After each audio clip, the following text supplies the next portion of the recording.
بسم اللہ الرحمن الرحیم۔ السلام علیکم۔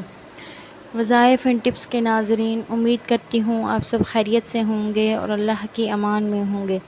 اللہ تعالی ہم سب کو نیک کام کی توفیق عطا فرمائے اور خوشیاں بانٹنے کی توفیق عطا فرمائے اور نیک اعمال کرنے کی توفیق عطا فرمائے۔ فضائل سورۃ تغابن۔ پیارے ناظرین، اللہ تعالیٰ نے قرآن کریم کی تلاوت میں ہر بیماری کا علاج رکھ دیا۔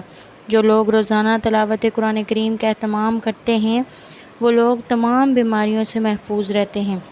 جتنا بھی ہو سکے تلاوت قرآن کریم کا اہتمام کریں، کیونکہ اس سے ایک تو ہماری زندگیوں میں سکون آتا ہے، دوسرا جتنی بھی مشکلات ہوتی ہیں اللہ تعالیٰ ان مشکلات کو دور فرماتے ہیں۔ آج جو سورت آپ کو بتانے جا رہی ہوں اس کو پڑھنے سے بھی تمام بیماریوں سے آپ کو نجات ملے گی۔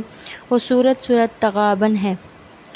ویڈیو میں مزید آگے بڑھنے سے پہلے اگر آپ ہمارے چینل پر نئے ہیں تو چینل کو سبسکرائب کر دیجیے اور بیل آئیکن کو پریس کر دیجیے تاکہ آئندہ نئی آنے والی ویڈیوز آپ تک پہنچ سکیں۔ مزید انتظار کیے بغیر آپ کو آج کی سورت کے بارے میں بتاؤں گی، اس کو پڑھنا ہے اور کس طرح سے پڑھنا ہے اور اس کے فوائد کیا کیا ہیں۔ تو بعض شدید ترین موذی بیماریوں اور درد سر کے لیے اگر ایک خاص طریقے پر پڑھا جائے تو انشاءاللہ بہت جلد شفا اور صحت ملے گی۔ خاص طور پر کینسر، ایڈز اور شوگر کے مریض اس سے فائدہ حاصل کر سکتے ہیں۔ عمل یہ ہے آپ نے اس طرح سے اس کو پڑھنا ہے، کس طرح سے اس پر عمل کرنا ہے۔ درود شریف 21 بار، سورۃ تغابن 3 بار، چاروں کل ایک بار، درود شریف 11 بار۔ درود شریف کوشش کریں کہ جو درود ابراہیمی ہے وہ والا پڑھیں۔ یہ جو سورت ہے یہ پارہ نمبر 28 میں ہے، پھر اس کو 3 بار پڑھنا ہے، پھر چاروں کل ایک بار اور اس کے بعد پھر 11 مرتبہ درود شریف پڑھ کر کوئی بھی چیز ہے جس پر دم کر کے آپ نے مریض کو دینا ہے اس کو پلا دیں یا کھلا دیں، انشاءاللہ افاقہ ہوگا۔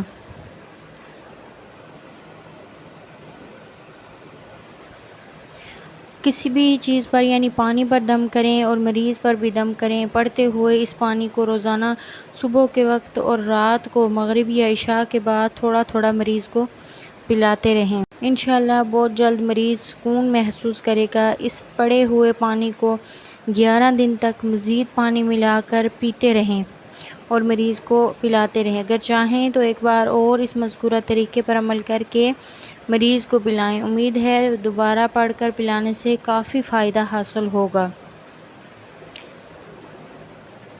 اس کا ایک طریقہ یہ بھی ہے کہ کسی سادہ کاغذ پر اس سورت کو لکھ کر مریض کے تکیے یا کسی قریبی جگہ پر رکھ دیا جائے تو اس سے بھی مریض کو کافی افاقہ ہوتا ہے۔ اگر سورۃ تغابن کو مذکورہ طریقے سے پڑھا جائے اور لکھ کر مریض کے قریب رکھا جائے تو انشاءاللہ مزید فائدہ ہوگا۔